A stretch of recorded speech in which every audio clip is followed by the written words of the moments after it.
இங்கிலாந்துக்கு எதிரான இரண்டாவது டெஸ்ட் போட்டியில் இந்திய அணியின் மூத்த வீரர்கள் காயம் காரணமாக இரண்டாவது போட்டியில் விளையாட மாட்டார்கள். அவர்களுக்கு பதிலாக 3 வீரர்கள் இந்திய அணியில் சேர்க்கப்பட்டிருந்தாலும் அவர்கள் டைரக்டாக பிளேயிங் 11இல் ஆடுவது கடினம்.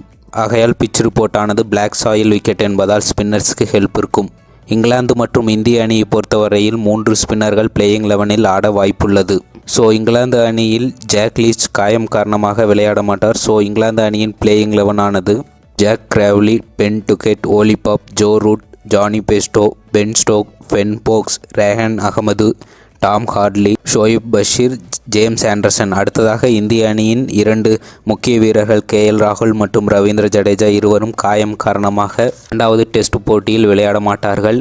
இந்திய அணியின் பிளேயிங் 11 ஆனது ரோஹித் சர்மா, SNC ஜெய்ஸ்வால், சுக்மான் கில், ஸ்ரேயஸ் ஐயர், ராஜ் பண்டிதர், அக்ஷர் பட்டேல், KS பரத், ரவிச்சந்திரன் அஸ்வின், குல்தீப் யாதவ், ஜெய்ப்ரீத் பும்ரா, முகமது சிராஜ் அல்லது வாஷிங்டன் சுந்தர்.